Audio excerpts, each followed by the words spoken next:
여름에 아마 뭐 대규모 금리 인하가 있겠죠. 경악할 정도의 금리 인하를. 경악할 정도의 금리 인하. 왜냐하면 그리고 지금 시장 참가자들이 대략 내년 연말 금리를 3% 어간으로 보는 것 같은데 저는 잘못 본 것 같다. 트럼프는 그거보다 더한 사람이다. 당신이 생각한 것보다 더한 짓을 할 수도 있는. 야, 그러면 뭐 인플레도 없고 그냥 계속 돈 뿌리고 끝없이 주가 올라가는 새로운 신세계, 헉슬리가 이야기한 환상적인 새로운 신세계가 오겠네 하고 이제 동참하시는 분들은 돈을 버는 거고요. 이제 그러다가 그래? 그럼 나도 하고 뒤늦게 가신 분들이 이제 설거지를 하는 세상이 올 텐데 그 이제 안 가본 길을 가게 된 그 공포 이런 걸 느끼게 되는 것 같습니다. 지금 인터넷 끝판왕에서 모르면 못 받는 통신지원금 80만 원 설치 당일 즉시 입금받을 수 있습니다. 내가 내는 월 요금에 포함되어 있는 거라서 안 받으면 나만 손해보는 것 같네요. 통신지원금 80만 원에 합리적인 요금 설계로 결합 할인 72만 원까지도 놓치지 않고 챙겨준다고 합니다. 꼭 가입하시지 않아도 됩니다. 지금 견장만 받아봐도 스타벅스 커피 쿠폰 드립니다. 현금 사은품을 혹시라도 더 주는 것이 있을지 걱정되시죠? 차액 150%를 보상한다고 하니까 알아볼 필요 없이 하시면 됩니다. 365일 상시 상담 가능하니까요. 1555-4471로 전화하시거나 더보기란 고정 댓글 링크로 확인하시기 바랍니다. 안녕하세요. CBS 경제연구실 윤진아 기자입니다. 오늘 경제적 본능 시간에는요. 미국의 기준금리 들여다보겠습니다. 산타랠리를 판가름할 12월의 금리 결정 그리고 내년 금리 향방까지 홍춘욱 프리즘 투자자문 대표와 함께 나눠보겠습니다. 안녕하세요. 네, 안녕하세요. 미국 연방준비제도 금리 인하의 가능성, 사실 가능성이란 얘기를 하기에는 지금 상황이 좀 정리가 된 것 같다 이렇게 봐도 될까요? 네, 뭐 제가 봤을 땐 거의 90% 이상 인하. 인하되고 만약 인하가 안 되면 쇼크가 오지 않을까. 시장이 반응 못했던 결과다. 기대 못했던 결과다 그리고 뭐 이러면서 배신당했다. 배신당했다. 왜 그러냐면 이제 10월 28일 날 지난 10월 달 그 연방준비제도 이사회의 금리 결정 회의가 있었는데 그때 끝나자마자 파월 의장님이 12월 금리 인하는 확정된 게 아니다라는 이 한마디 하고 11월 달 내내 시장이 출렁출렁 거렸던 걸 생각하면 네. 이번에 만일 정말 12월에 다 금리 인하할 거라고 다 굳게 믿고 있는데 여기서 금리 동결이 이루어진다면 야, 이거 정말 우리가 잘못 봤구나. 또는 연준을 믿을 수 없다.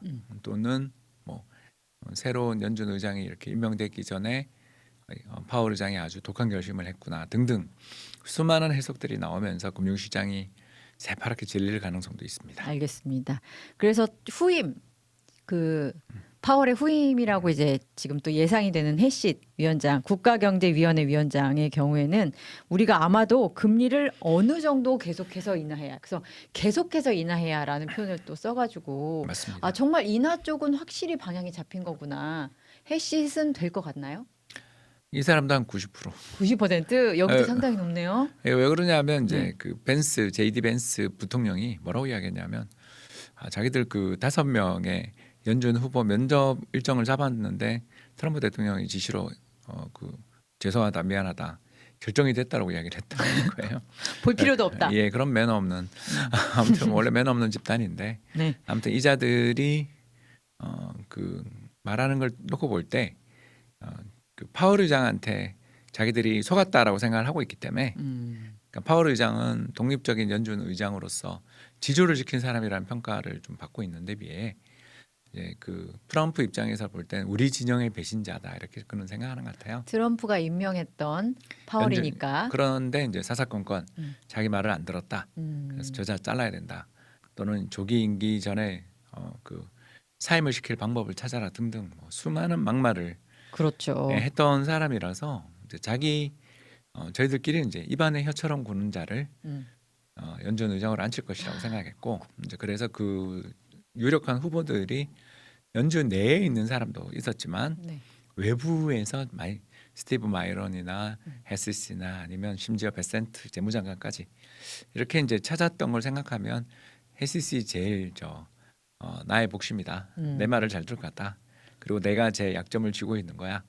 뭐 이런 정도까지 돼 있는 사이가 아니겠는가. 서로 약점을 쥐고 있는 사이 아니겠는가. 한때 근데 혜시 씨 뭐 하던 사람이길래 말씀하셨듯이 입안에 혀 수준인가 봤는데 되게, 과거에는 그래도 좀 합리적인 중도 우파 조세 전문가 이런 타이틀이 있던데요. 예, 그랬었는데 이제 이 정부 들어서서 1년이 가까워지도록 정말 뭐 아주 그냥 대단한 활약을. 대단한 활약을 해서 스티브 마이런 못지않게 어, 저자가 같은 경제학자라는 거에 대해서 제가 수치심을 느끼는. 그 정도예요? 예. 그렇군요. 예, 거의 뭐 그 되자마자 금리 한 0.5나 0.75, 그러니까 자이언트 컷도 가능한. 점도표가 향후에는 아주 정말 드라마틱할 거. 그렇습니다. 그래도 아직 남아 있는 뉴욕 총재라든지 뭐 이런 분들은 그래도 좀 이 정도 내려야 되지 않을까라고 할 때 뭐 해시시나 뭐 마이런. 다른 마이런 이런 분들은 엄청나게 내리자고 할 거 아니에요? 예, 그래서 두 번 다 반대표 던졌습니다. 아, 0.25가 아니라 0.5%씩 내렸어야 된다고. 왜? 상상이 가나요? 점도표를 하고 있는 걸 보고 있으면 네. 뭐 제가 봤을 때 와, 그 저 사람이 2026년 연말 정책 금리를 2.25에서 2.5로 찍어놨더라고요. 근데 이제 그때가 얼마였냐면 4.25에서 4.5인데. 그러니까 절반을 뚝 자르자는 얘기잖아요. 와, 그러니까 그 정도의 금리 인하를 이야기하는 사람이 그 12명 중에 있다라는 게 일단 무서웠고, 저 사람 말에 따라서 또 따라서 그 근처로 두 명이 더 점이 찍혀 있었잖아요. 그런 걸 보면 윌리엄스나라든가 월러라든가 아니면 보든 같은 이 셋 중에 딸랑이들 중에 또 하나 둘은 붙어 있는 것 같다. 이코노미스트의 수치다, 딸랑이다 이런 표현이 나올 정도로 굉장히 이례적인 상황이다라고 왜냐하면 받아들이면 이제 될 것 같아요. 연준의 그 경제 분석가들이 이제 이코노미스트들이 있는데 그 사람들이 내년 인플레를 한 2.6, 2.8, 음. 성장률을 1.8 정도를 찍으면 네. 대략 경제 성장률하고 물가를 합쳐서 볼 때 적정 금리 레벨은 4.2에서 4.3 사이로 보이는데 그걸 2.5를 찍은 거잖아요. 근데 그러니까 네. 그 경제 분석가들을 그러니까 완전히 그냥 대놓고 무시한 거죠. 그 세계에서 가장 뛰어난 경제 분석가들은 IMF에 있고 그다음에 연준에 있을 텐데 그러게요. 참 그렇게 됐죠. 대단하다. 그러니까 이 정도로 아웃라이어라는 것은 정치적인 거지 경제를 해석하는 데 있어서의 어떤 시각으로는 이런 주장을 펼칠 수 없는 자다. 오케이. 이렇게 보죠. 그래서 금리 인하의 가능성이 높은 상황은 일종의 멱살 잡고 끌고 가는 상황까지 반영이 된 거다라고 그렇습니다. 이해하면 될 것 같은데요. 근데 말씀하신 것 가운데 이제 물가 상황. 지금 원래는 목표 물가가 연준의 주된 책임이잖아요. 네. 2%대인데 지금 2.8% 나왔단 말이에요. 그리고 그것도 그 이제 근원 물가가 그 정도 나오니까 헤드라인 물가는 더 높고. 그렇습니다. 그러니까 좀 뭐 거의 저게 또 그리고 올라가는 추세잖아요. 그렇습니다. 꺾였다가 예. 그러면 이 연준의 목표 물가라는 게 2%인데 그걸 넘어서고 있고 성장률도 잠재 성장률 수준인 1.8을 연준 경제 분석가들이 보고 있는데 금리를 내리자라고 이야기한다라는 건 그러니까 뭐라고 표현해야 될지 모를 어떤 답답함인데 이제 그 답답함의 이유는 뭐 다음에 또 말씀을 드리고 일단 비정상적인 사람들이고 저 사람들은 비정상적인 어떤 의견을 밀어붙일 것이다. 아, 무섭다. 그러면 사람들은 적어도 이제 하루살이들은 좋아하지 않겠냐. 하루살이라고 하면 주식을 뭐 이제 단타를 사팔사팔 하시는 예. 그러니까 먼 미래를 생각하며 뭐 향후 5년간 우리 자산 배분 이렇게 하고 있는 장기 투자자들 입장에서는 헐 이거 미국 자산 줄여야 되나 이런 생각이 드는 거고 이제 다른 사람들은 이제 사팔사팔한 사람들은 알바노 하면서 나는 가야 돼.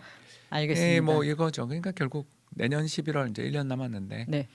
내년 11월 중간 선거에서 이제 대승을 거둬서 이제 더 쉽게 법개 정도 하고 필리버스터도 무력화시키는 강력한 정부를 만들기 위해서는 우리 모두 좀 무리가 있어도 트럼프님을 향해서 찬양 앞으로 하는 이런 이제 점점 파퓰리즘 정도를 넘어선 어떤 무서움까지 느끼게 되는 그런 정책들이죠. 지금 말씀을 듣고 보면 향후 1년간은 그러니까 정확히는 중간 선거 전까지는 굉장히 무리하고 정치가 이끌어가는 경제 상황을 염두에 두고 있어야 될 것 같은데요. 그래도 연준 입장에서 반론을 좀 하자면 물가가 이런데 어떻게 금리를 계속 인하할 생각을 해?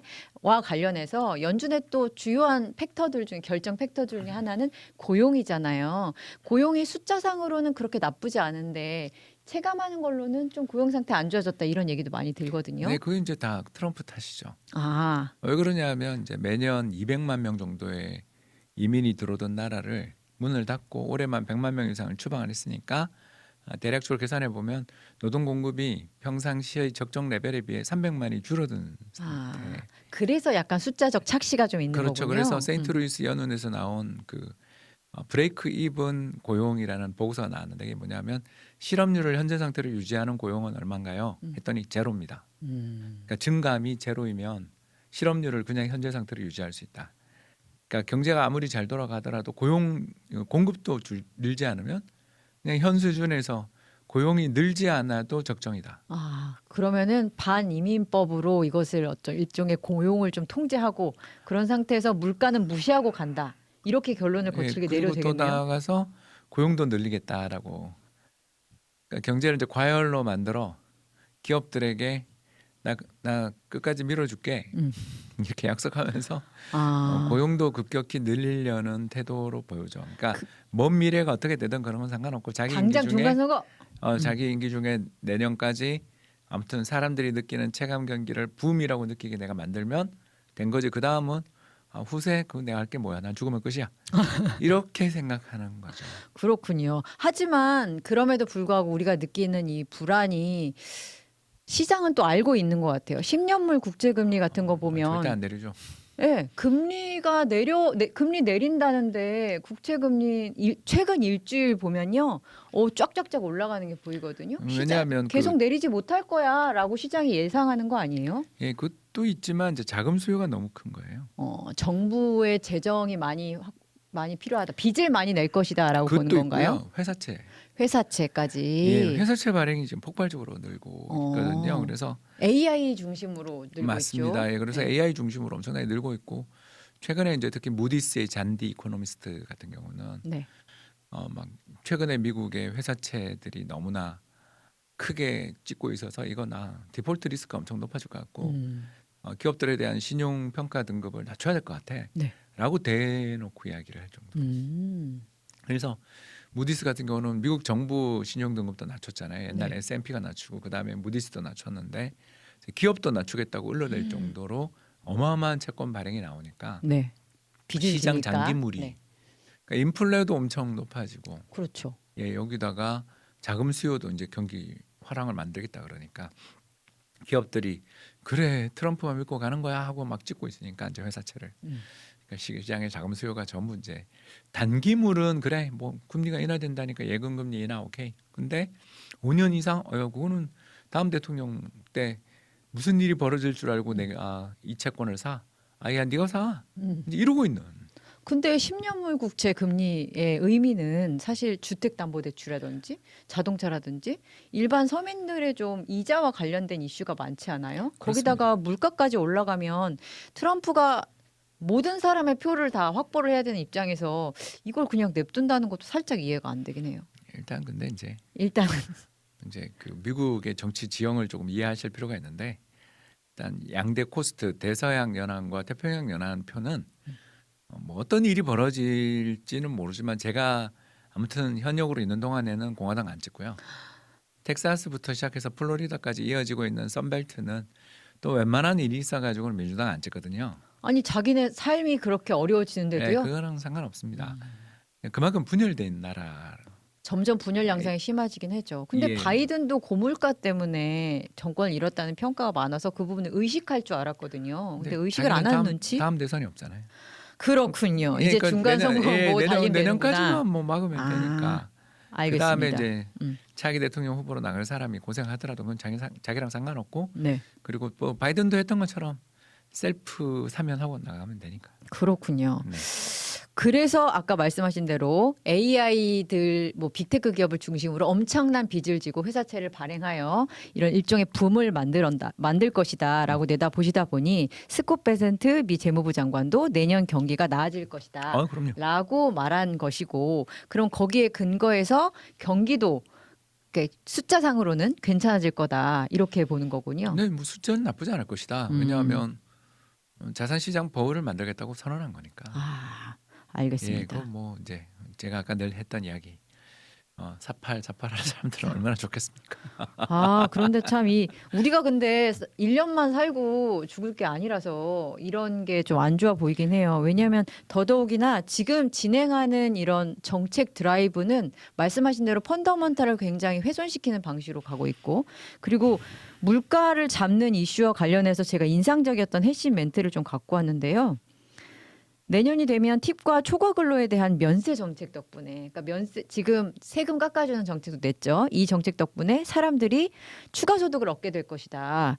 이거는 소득 물가를 잡는다는 이슈가 아니라, 그러니까 고물가 질문이 들어오자 물가를 잡겠다는 답변 대신 그만큼 너에게 돈을 더 줄 거야라는 방식이잖아요. 그러면은 돈이 더 풀린다는 의미고, 그러면 물가는 더 오르는 거 아니겠습니까? 이게 그 용인하겠다는 거죠. 정말 이렇게 가도 되나요? 처음 보는 이 정책 드라이브라서. 근데 이제 이 사람이 계산하고 있는 건 이제 실질적인 소득이 감소한 다음에 6개월에서 1년 지나서 불황이 오거든요. 네. 그러니까 이제 자기랑 상관없다는 거죠. 무서워요. 네, 이제 일단 자산 소득, 주식이나 부동산을 올리고 또 나가서 뭐 팁에 대해서 면세 이런 걸 통해서 가처분 소득을 당장은 땡기잖아요. 네. 이제 그러면 사람들의 실질 소득이 일시적으로 좋아지는 것처럼 보이다가 인플레가 나오고 그게 이제 감소세로 돌아서기 시작하면 그 그쵸. 뒤 6개월에서 1년 정도 지나는 과정에서 우리가 실질 소득의 감소를 느끼는데 걸리는 시간이 좀 필요하니까 6개월 정도. 1년 뭐 그게 왜냐하면 고용계약의 경직성 때문이라고 저희들이 부르는데 그것만 해도 이제 내년 봄에 이제 저희 직원들 연봉계약 할 거 아니에요. 네. 연봉계약을 해놨는데 갑자기 가을에 인플레가 났다. 저랑 상관없잖아요. 음. 내후년 일이지. 네. 이제 그런 식으로 돌아가니까 그 문제들이 이제 봉착하는 데 걸리는 시간들이 6개월 1년 정도가 시차가 걸리니까 그렇군요. 어차피 내년 선거랑 상관없다. 고용 계약이 돌아오는 그 텀만 버티면 되는군요. 이 사람 하루살이라니까요. 알겠습니다. 네. 그래서 지금 미국 성장률이라든지 4848을 추구하는 주식시장의 그 전광판, 빨간불은 계속 들어올 것 같으나 이것이 진짜 아주 뜨겁게 달아오르고 있죠. 얼마나 뜨겁게 달아오를까? 예, 그 우리 상상을 벗어나야 끝납니다. 그래요? 그 정도예요? 예, 그 제가 뭐 이 일을 이제 올해로 33년째 하고 있는데 네. 그 관을 봐야 끝나더라고요. 그러니까 다 누군가 죽어야 돼요? 예, 이제 그러니까 모든 재료를 호재로 해석해야 끝납니다. 제가 이제 2021년에 어떤 모 증권사에서 PDR이라는 이상한 계산법을 들고 나온 적이 있었는데 PDR이 뭐야? 그랬더니 Price to Dream Ratio. 드림이에요? 꿈을 반영한 비율. 예, 뭐 그런 식으로 이제 시장을 설명하고 3,000포인트였을 때 뭐 4,000 아니라 5,000 간다고 막 외치던 사람들 되게 많았거든요, 그때. 네. 그러니까 그런 거고 또 뭐 바이오를 할 때도 우리나라에서 코로나 치료제는 모두 다 나오고 우리나라에서 모두 백신이 다 나올 것 같은 가치로 네. 거래가 되던 거 기억나시잖아요. 그렇네요. 예, 그런 정도로 폭주해야 끝나는데 아직 우리가 폭주는 안 했다? 이 방송에서 지금 경고하고 있잖아요. 근데 지금 폭주 수준은 아닌 것 같은데. 예, 그러니까 왜냐하면 그 폭주를 파월 의장님이 네. 10월 28일 날, 나 12월에 금리 인하한다고 말한 적 없는데 이러면서 주식시장 한번 박살냈잖아요. 우리도 고점 대비해서 한 600포인트 조정 나왔고 네. 그만큼 시장에 대해서 브레이크를 걸려는 좀 참된 어떤 리더들, 참된 경제학자들은 세상에 존재하지만 이제 곧 멸종되니까. 5월 이후 확실히 멸종된다. 멸종되니까 이제 그 8월의 다음에는 임기까지만. 제가 봐서 이제 얼치기들 또는 어. 유사 경제학자들이 알겠습니다. 그러면은 좀 시간을 좀 집중해서 보죠. 내년 5월까지, 그 다음에 중간 선거가 있기 전까지 이렇게 좀 나눠서 보자면 5월까지는 그래도 금리 인하에 대해서 파월 등을 비롯해서 남아 있는 양심 있는 분들이 좀 제어도 하고 제동도 건다고 칩시다. 근데 이제 그것도 한계가 있다는 말씀이신데. 왜냐하면 음, 이제 차기 권력이 임명이 돼 있는데 음. SEC 진짜 될지는 모르지만 90% 이상의 확률로 그 사람이 된다고 다들 해시시 안 되더라도 친 트럼프가 앉을 것은 확실하지 않습니까? 아니면 뭐 스티븐 마이런이라는 더 재앙적인 결과도 있으니까요. 네. 이제 그런 자들이 될 거라는 건 확실하고 그 사람들은 내년 연말 정책금리 아무튼 2% 어간을 보니 이게 뭐 뭔 상관이야라고 외칠 가능성이 높죠. 5월까지는 그래서 제동이 걸려도 매우 한계 있는 제동이라서 좀 의미가 없다. 10월까지는 중간 선거 이전이니까 여름에 아마 뭐 대규모 금리 인하가 있겠죠. 네, 여름쯤에 정말 시장이 예, 경악할 정도의 금리 인하를. 경악할 정도의 금리 인하 왜냐하면 그리고 지금 시장 참가자들이 대략 내년 연말 금리를 3% 어간으로 보는 것 같은데 저는 잘못 본 것 같다. 트럼프는 그거보다 더한 사람이다. 당신이 생각한 것보다 더한 짓을 할 수도 있는 오, 그런 안전벨트 자다. 단단히 이렇게. 매야겠네요. 네, 저는 사람이라는 표현도 붙이기 싫습니다. 알겠습니다. 근데 그럼에도 불구하고 트럼프의 지지율이 상당히 낮아지는 추세입니다. 그리고 트럼프의 지지율과 연동이 된다고 또 평가받는 것들이 예를 들면 뭐 스테이블 코인이라든지 비트코인 같은 자산 가격이에요. 그래서 정책 드라이브를 세게 거는 것이 아무리 중간 선거를 바라본다고 해도 가능할까?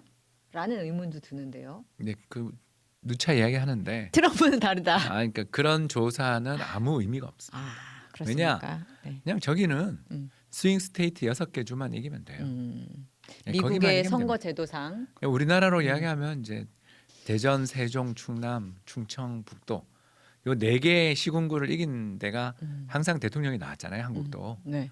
근데 그런 것처럼 미국은 딱 거기 스윙 스테이트 6개 주 정도에서 네. 승리를 거두면 그 뭐라고 할까요? 이제 다수 의석을 차지할 수 있는 그런 나라로 분열된 제국이 됐기 때문에 그 분열된 제국에서 요 표가 노리고 있고 이 사람이 노리고 있는 건 결국 그 스윙 스테이트라고 하고 또는 러스트 벨트에 있는 사람들에게 저 사람이 정말 우리를 위해서 일을 하고 있는가라는 지속적인 믿음을 줘야 믿음을 되는군요. 주고 또 당장의 효과를 발휘하기만 하면 그럼- 충분히 지지할 가능성이 있죠. 제가 또 일종의 반론을 드리자면 조란 만단이 최근에 만나서 앞서서는 그렇게 트럼프가 저주를 퍼부었는데 최근에 이제 불러서 괜찮은 친구야 이런 식으로 이제 얘기도 하고 그런 것이 일종의 아니요, 극과 극은 통하니까.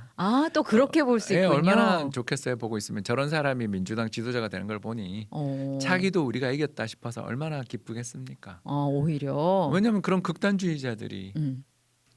미국의 민주당의 차기 리더가 된다라는 건 트럼프나 또는 트럼프 뒤에 대통령 후보로 나올 뭐 예를 들어서 JD 벤스 같은 사람 입장에서는 거의 누워서 떡 먹기죠. 조란 맘다니는 민주적 사회주의자라고 이제 자처하고 하지만 있고 뭐 그 사람 정책을 보고 있으면 뉴욕을 망치려고 작정한 사람처럼 보이니까. 무상 시리즈가 굉장히 많습니다. 근데 이제 그게 공부를 전혀 안 한 인간이다. 거기도. 그렇게 거기는 보시나요? 인간 정도로 표현해 주겠습니다. 예. 여기서 이제 트럼프가 이제 가장 빌런 너무 좋은 거죠. 트럼프 그렇군요. 입장에서는 맘다니 같은 사람이 나오면 뭐 제일 좋은 거죠. 그 퀘벡 실험에 대해서 전혀 모르고 정책을 쓰고 있는.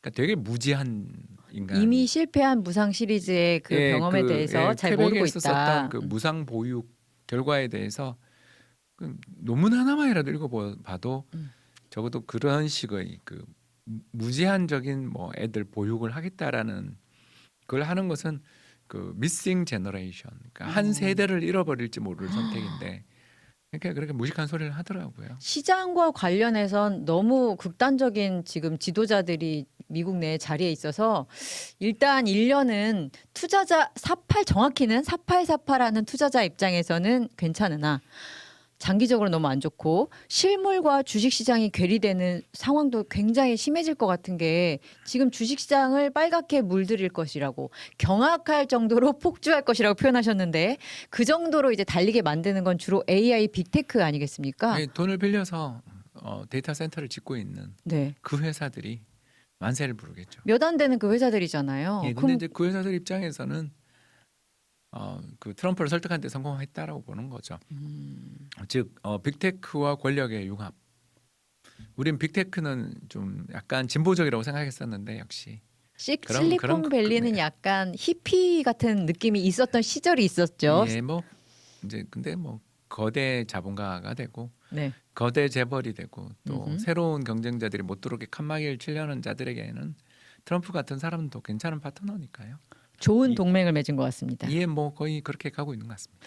일본도 좀 살펴주시겠어요, 마지막으로. 그래서 미국이 금리 인하를 하고 있잖아요. 그리고 말씀하신 대로 세게 할 것으로 예상되는 상황에서 일본은 금리 인상의 가능성을 굉장히 조심스럽게 밝히고 있습니다. 그렇다면 우리가 항상 또 걱정하던 지난해 8월 정도에 있었던 엔캐리 트레이드 청산 이슈가 그럼 본격화된다. 뭐그 엔캐리는 일종의 이제 작전입니다.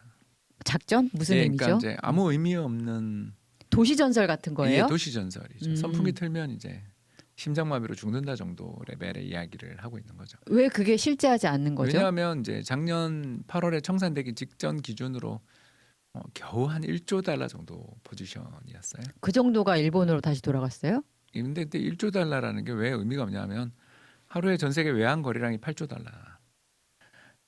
거대한 시장의 일부일 줄 알았는데 생각보단 별거 아니 아니었다. 그걸로 그냥 그때 어. 그 조정이 빌미를 삼은 거죠. 그때 아. 뭐가 있었냐 하면 네. 바이든이 후보에서 사퇴한. 아, 예, 그리고 그 트럼프 귓볼 사건. 저 총격 사건. 예, 네. 그런 것 때문에 시장이 흔들리던 때에 아우 뭐 좀 쉬자 이렇게 한 거지.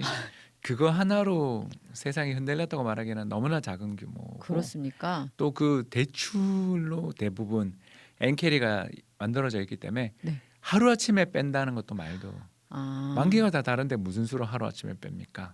그런가요? 그러니까 제 뭐 그 국제금융센터에서 아주 그 치밀한 보고서를 제가 하나 본 적이 있었는데 그 보고서 역시 시장이라는 것은 선동하기 나름이구나. 그리고 요거를 잘 선동하면서 포지션을 짰던 세력들은 아주 쉽게 그리고 그 바로 일주일 만에 시장이 바로 회복됐잖아요. 그렇습니다. 그러니까 그렇게 큰 충격이 있으면 계속 돼야죠. 아니 저는 그때 일본 중앙은행에서 우리 금리 오릴 거야라는 얘기했다가 엔캐리 청산 움직임이 좀 있자 겁을 먹은 일본 중앙은행이 아니야 그렇게 빨리 안 올릴 거야라고 시장을 안정시켰다라고 이해하고 있거든요. 네, 그런 면도 있겠죠. 그런 면도 있으나 기본적으로 그게 아니라고 하더라도 시장이 그렇게 순식간에 움직일 수 있는 게 아니고 규모 자체도 그렇게 의미가 크지 있는 건 않았습니다. 않다. 그리고 그 뒤로 엄청 청산이 됐기 때문에 네. 왜냐하면 미국은 계속 금리를 인하했고 일본은 그러고 난 다음에 또 금리를 한번 인상했잖아요. 그러니 그때도 왜 청산 안 당했냐라고 물어야 되는 거죠. 그런데 그렇군요. 이번에 인상을 하면 이번에는 청산 당한다라는 건 전형적인 도시 전설이고 그냥 작년 8월에 엄청 주가가 폭등하다가 음흠. 정치적 불확실성 높아지면서 그때 이미 조정을 받고 있던 차에 일본이 눈치 없이 행동하니까 잘 됐다 이번 기회에 좀 돈 좀 벌자 하고서 포지션을 가져간 그런 분들이 아주 훌륭한 분들이 계셨던 거죠. 아주 머리가 팽팽 돌아가시는 그렇죠. 분들 많습니다. 대단하신 알겠습니다. 분들이죠. 지금 보니까 미국 연방준비제도의 금리 인하 가능성만 가지고 얘기하면 안 될 것 같은 게 이후에 펼쳐질 세계가 굉장히 아주 공포스럽다. 이거였군요. 정체가 우리의 불안감의 정체가 그거였군요. 그렇죠. 뭐 이래도 되나? 경제학자들이 그동안 뭐 케인스부터 지금까지 이어져 오던 그 수많은 경제학자들의 만들었던 이론은 트럼프 말대로라면 다 쓰레기네. 야, 그러면 뭐 인플레도 없고 그냥 계속 돈 뿌리고 끝없이 주가 올라가는 새로운 신세계, 헉슬리가 이야기한 환상적인 새로운 신세계가 오겠네 하고 이제 동참하시는 분들은 돈을 버는 거고요. 이제 그러다가 그래? 그럼 나도 하고 뒤늦게 가신 분들이 이제 설거지를 하는 세상이 올 텐데 이제 이런 세상을 보면서 저 같은 이제 시장의 경제 분석가 입장에서는 참 우리들 그 경제학 교과서도 원론도 쓰고 했던 사무엘슨 선생님부터 시작해서 수많은 경제학자들은 지금까지 다 쓸모없는 짓을 했구나.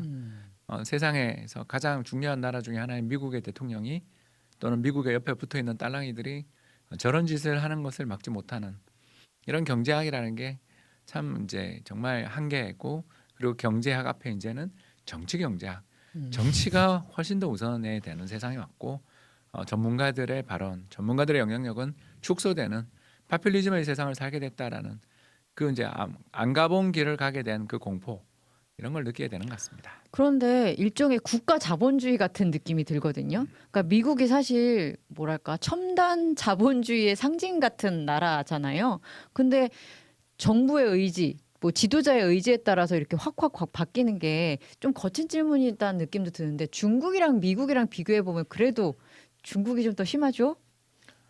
그래도 이제 합리적인가? 그래도 뭐 형식적이나마 선거는 하니까 미국은. 아 그렇군요. 이제 그 선거도 형식적인 게 됐지만 아까 말씀드린 것처럼 지지율이 그렇게 낮은 사람이 재선에 성공했잖아요. 네. 그렇군요.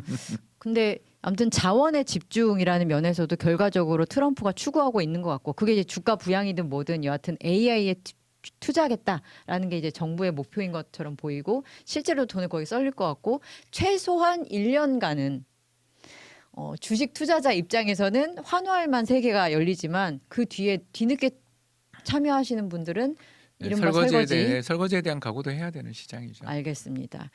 금리 인하가 계속 될 것 같다. 그런데 왜 이렇게 시장은 불안해하고 우리가 느끼고 있는 이 공포심은 무엇이냐에 대해서 대표님 얘기를 들으니까 싹 정리가 되고요. 지금 중요한 것은 결국 트럼프의 경제 정책 드라이브인 것 같습니다. 그거에 따라서 시장이 확확 바뀌고 있기 때문에 네, 뭐 주식뿐만 아니라 코인 시장까지 네. 그 사람 입만 쳐다보는 그러니까 얼마나 즐겁겠습니까? 트럼프 리딩방 예, 트럼프 리딩방에 좀 아들도 집어넣어서 하고 있는 것 같고요. 알겠습니다. 대단하신 분입니다.